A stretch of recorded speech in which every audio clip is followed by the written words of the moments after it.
오늘은 우리가 사사기 21번째 시간으로 언행일치라는 제목으로 같이 말씀을 나누도록 하겠습니다.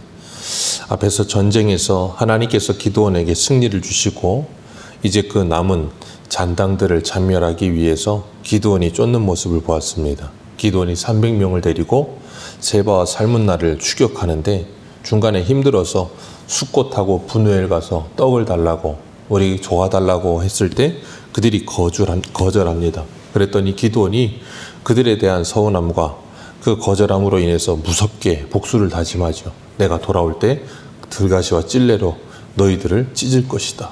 너희들의 망대를 헐어버리겠다. 그렇게 무섭게 선포를 하고 이제 세바와 살문나를 쫓아갑니다. 에브라임 앞에서는 아무 말 못했는데 이 가짜선 앞에서는 그렇게 무서울 정도로 표독스럽게 말을 하고 적들을 쫓아가요. 그런데 오늘 본문은 아니지만 그 앞에 우리가 어제부터 오늘 사이에 있는 말씀을 보면 그들이 10절 말씀에 보면 12만 명이 전쟁에서 죽었습니다. 동방 사람들이. 그리고 15,000명 남았어요. 그 15,000명을 추격하겠다고 지금 300명이 가는 겁니다. 그냥 눈에 보여지는 숫자로만 계산을 해도 300대 15,000입니다. 그러니까 50대 1입니다. 50대 1인데 기드온이 그들을 추격하는 거예요. 그리고 11절을 보면 그들이 적군이 한참 도망을 가서 그들이 거기 머물러 있는데 거기에서 그들이 뭐 했냐면 11절에 안심했다 그랬어요. 여기까지는 쫓아오지 못할 것이라는 생각 가지고 안심했겠죠. 근데 그날 기드온이 그들을 추격해서 그들을 격파하고 세바와 살문나를 잡아옵니다. 300명이 15,000명을 이긴 거예요. 그 전에는 300명이 13만 5천에다가 연합군을 더하면 숫자도 셀 수 없을 만큼의 사람들을 이긴 겁니다. 그건 사람의 힘으로 불가능합니다. 아니 50대 1만 돼도 불가능합니다. 어떻게 50명을 둘러싸고 있는데 한 명이 이기겠어요. 말도 안 되는 소리죠. 근데 하나님께서 그 전쟁을 승리하게 하셨단 말이에요. 그러면서 하나님께서 하신 말씀이 뭐였어요? 너희들이 너희들의 힘으로 스스로 우리가 구원하였다 하는 그 소리를 하지 못하게 하기 위해서 내가 이렇게 숫자를 줄였다라고까지 말씀하셨어요. 그러면서 하나님께서 신신당부를 한 겁니다. 절대 이 전쟁의 승리를 너희들에게 돌리지 말라고 신신당부를 하시면서 하나님께서 300명을 남기신 거예요.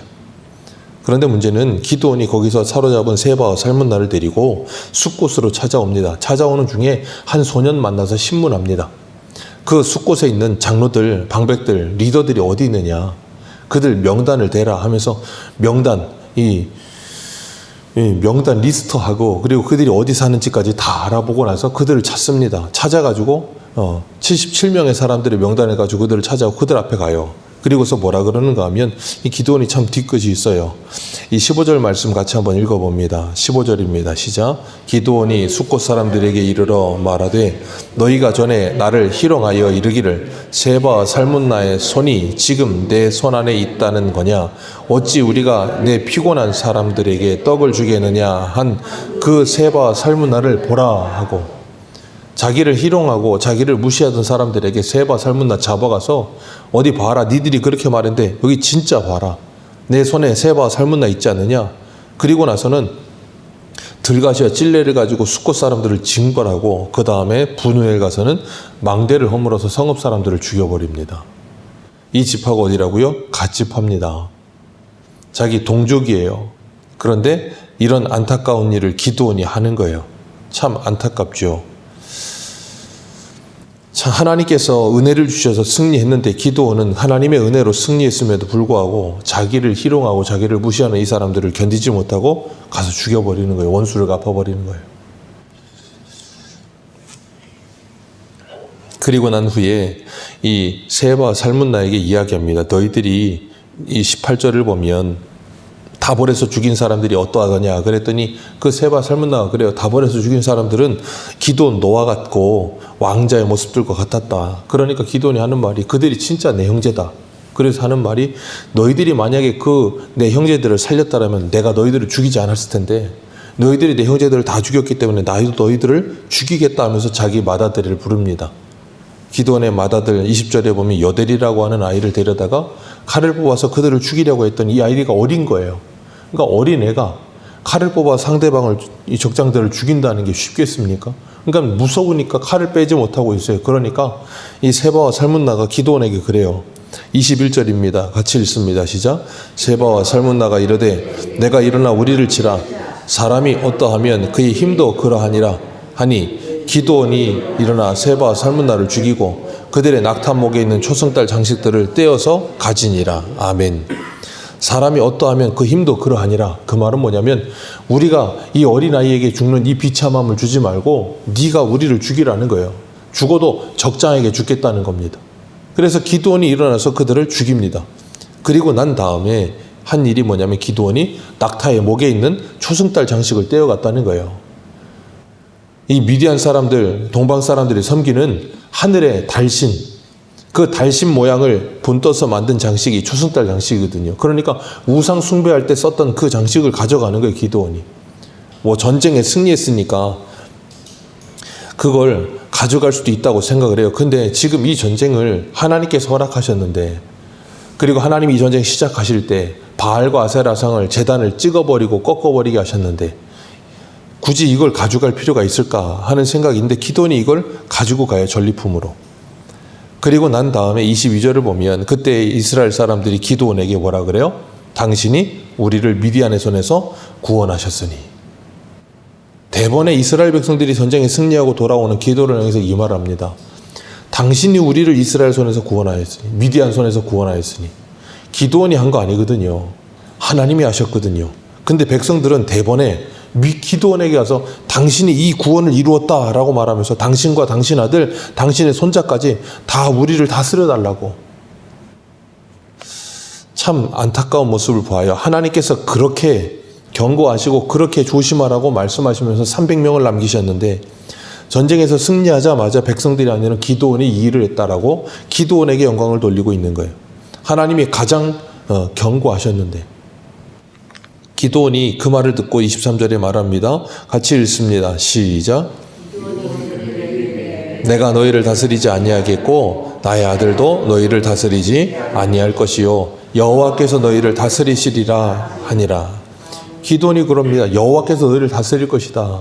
그러면서 그들이 당신이 당신의 손으로 미디안의 손에서 우리를 구원하였다고 그 말을 하는데 기드온이 그 말에 대한 언급은 없어요.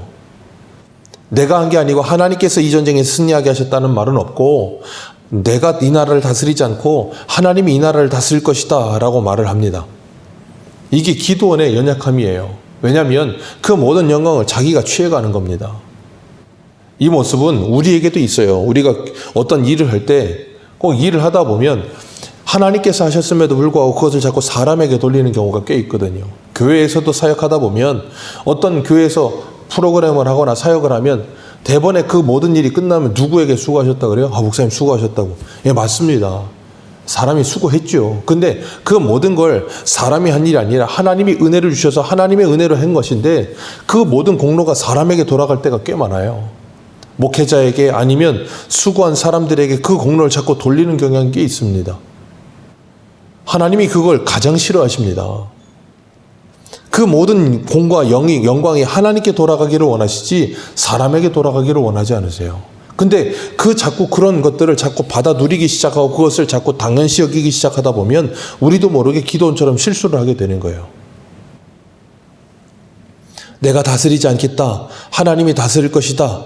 그러면서 한 가지 청이 있다. 그리고 뭐라 그래요? 너희들 금기고리를 좀 내놔라. 그들이 이스마엘 사람들이므로 금기고리를 있어 그걸 다 내놨다는 거예요. 탈침을 가져오고 그리고 그 모든 것을 기드온이 다 걷어다가 그것을 가지고 뭘 합니까?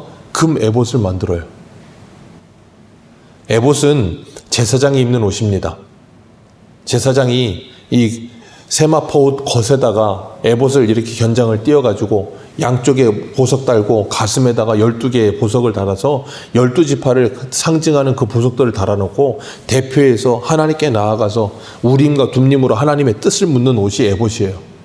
그런데 기드온이 그걸 금으로 만들어서 금 에봇을 만들었어요. 그리고 그걸 어디다 놔요? 자기 고향 오브라의 그 성읍에다 놨어요. 그랬더니 어떻게 됩니까? 27절입니다. 같이 읽습니다. 시작. 기드온이 그 금으로 에봇 하나를 만들어 자기 성읍 오브라에 두었더니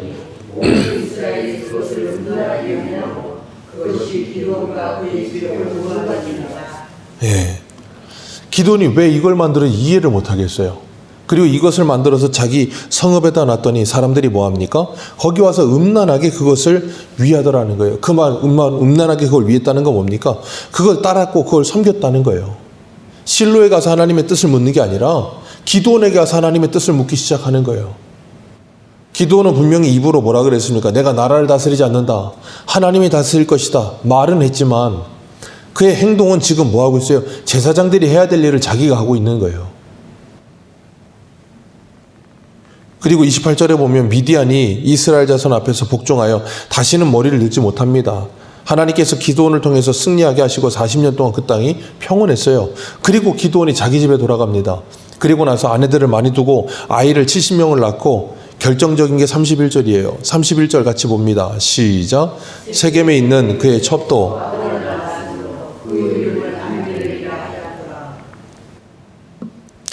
세겜에 있는 첩도 아들을 낳았는데 그 이름이 아비멜렉이라 하더라 그랬어요. 이 아비멜렉은 뭐냐면 나의 아버지는 왕이다 라는 뜻이에요. 나의 아버지는 왕이다. 자, 그거 이름 누가 줬을까요? 기드온이요. 자, 백성들이 22절에 뭐라 그랬어요? 당신들이 우리의 왕이 돼서 우리를 다스려 달라고. 기드온이 뭐라 그랬습니까? 나도 내 아들도 내 자식도 너희들 다스리지 않는다. 하나님이 너희들을 다스린다. 말은 그렇게 했는데 자기 아들 이름을 뭐라고 줘요? 내 아버지는 왕이다. 그래놓고 뭘 만들어요? 금으로 에봇을 만들어서 백성들이 그걸 음란하게 섬기게 합니다. 말과 행동이 전혀 다르죠. 기드온이 이렇게 급속도로 완전히 무너지는 모습을 봐요. 참 안타깝지 않습니까? 처음에는 미디안 연합군이 무서워서 나가지도 못했습니다. 그런데 하나님께서 그에게 확신 주시고 믿음 주셔서 그를 데렸다가 이스라엘 백성들을 구원한 일을 사용하셨는데 그리고 난 후에 그가 이렇게 급속도로 확 무너지는 모습을 봅니다. 창세기에도 보면 하나님께서 물로 세상을 심판하시죠. 그때 노아와 그 가족은 하나님의 은혜를 받아서 구원함을 받습니다. 그리고 방주에서 나온 노아가 뭐합니까? 하나님께 제단을 쌓아서 하나님께 번제드리고 그 다음에 농사를 지어요. 농사 짓고 나서 노아가 한 일이 뭐냐면 포도주에 취해가지고 집에서 벌거벗고 누워서 자는 거예요. 얼마 안 돼서 하나님께서 전 세계를 심판하시고 자기 가족을 구원하시는 말도 안 되는 하나님의 구원을 경험했어요. 그런데 그리고 얼마 되지 않아서 포도주 먹고 술 취해서 그냥 벌거벗고 누워 자요. 하나님께서 이스라엘 백성들을 이렇게 크게 구원하셨는데 그 크게 구원하신 하나님의 은혜를 이렇게 순식간에 까먹어요. 하나님께서 엘리야를 저 갈멜산으로 부르셔서 바알과 아세라 선지자 850명을 죽이게 하시고 하나님께서 3년 반 동안 비가 내리지 않게 하시다가 비 내리게 하시는 일까지 하시고 말 앞에서 병거 앞에서 엘리야가 뛰어갑니다. 그런 능력을 해갔던 엘리야가 하루아침에 이세벨이 자기 죽인다는 그 말 한마디에 나를 데려가 달라고 두려워서 못 살겠다는 말을 해요. 여러분 기억하세요. 이게 사람입니다. 그래서 야고보서에 뭐라 그래요? 엘리야도 우리와 같은 성정이라. 그 말은 뭐예요? 우리와 똑같은 사람이라는 거예요. 기드온도 우리와 똑같은 사람입니다. 사람은 얼마든지 이럴 수 있다는 거예요. 왜요? 죄된 본성과 연약함이 그대로 남아있거든요. 그래서 사람은 믿음의 대상이 아니라 그냥 섬김의 대상인 거예요. 섬겨주는 거예요. 긍휼히 여겨주는 겁니다. 그러지 않고 믿기 시작하면 꼭 그 사람 때문에 실족할 날이 찾아옵니다. 여러분 그건 앞에선 이병수 목사도 마찬가지예요. 그렇기 때문에 사람을 믿지 마시고 사람을 긍휼히 여기시고 섬겨주시기를 바라요. 믿으려고 들기 시작하면 실족하는 일이 꼭 찾아오게 돼 있어요. 그리고 기드온이 이 안타까운 일을 벌이는 모습을 보면서 하나님께서 기드온을 통해서 우리에게 뭘 보여주시겠어요? 우리들에게 기드온을 모델로 보여주시는 거예요. 이렇게 연약한 기드온도 하나님은 들어서 하나님의 일을 사용하실 수 있는 전능하신 하나님이다. 그리고 그 하나님은 오늘 우리들도 얼마든지 들어서 사용하실 수 있는 하나님이시다. 그렇기 때문에 우리가 하나님께 아름답게 쓰임받는다면 그 하나님께 쓰임받고 있는 내가 이 하나님의 사역을 하면서 어떻게 그 하나님의 사역을 마치고 그 하나님의 사역을 마치고 난 후에는 내가 어떻게 해야 될까를 고민하면서 경계하면서 조심해야 되는 거예요. 그러니까 기도원을 가지고 우리는 뭐 해야 돼요? 반면교사해야 되는 거예요. 하나님의 사역에 아름답게 쓰임받고 나서 이렇게 한순간에 무너지는 그를 보면서 우리가 어떻게 해야 되는지를 깨닫게 하시기 위해 하나님이 성경에 기록해 놓으셨다는 거예요. 우리 주일 오전에 요한복음 하면서 세례 요한이 뭐라 그랬습니까? 그는 흥하여야 하겠고 나는 쇠하여야 하리라. 기도원은 분명히 자기 입으로 그랬어요. 내가 너희들을 다스리지 않을 거다. 말은 그렇게 했습니다. 근데 행실은 그와는 정반대로 그들의 제사장과 왕의 역할을 자기가 다 하겠다고 독식하고 있는 거예요. 이 얼마나 안타까운 모습입니까? 하나님께 돌아가야 될 영광을 자기가 다 취하고 있고 언행이 불일치하죠. 오늘 우리의 말과 행동은 어떻습니까? 말은 청산유수인데 행동은 그와 정반대의 모습으로 살고 있지는 않습니까? 하나님을 입으로는 고백을 하는데 행위로는 하나님을 부인하는 디도서에 나오는 그 가증한 자들과 같은 모습은 아닙니까? 우리가 다시 한번 우리의 모습을 돌아보면서 나는 정말 주님을 인정하고 그리고 주님을 의지하는 나의 입술의 고백과 함께 나의 삶은 그 말과 일치하는 삶을 살고 있는가 다시 한번 돌아보시고 정말 주님을 온전히 의지하는 그리고 주님께 영광 돌려드리는 삶을 통해서 요한이 말한 것처럼 나는 신랑 옆에 있는 그 들러리의 기쁨으로 만족한다. 정말 그 기쁨이 우리 안에 충만하여서 주님과 동행하며 하나님의 영광을 위해 살게 되는 저와 여러분들 되시기를 주님의 이름으로 축복합니다. 기도하겠습니다.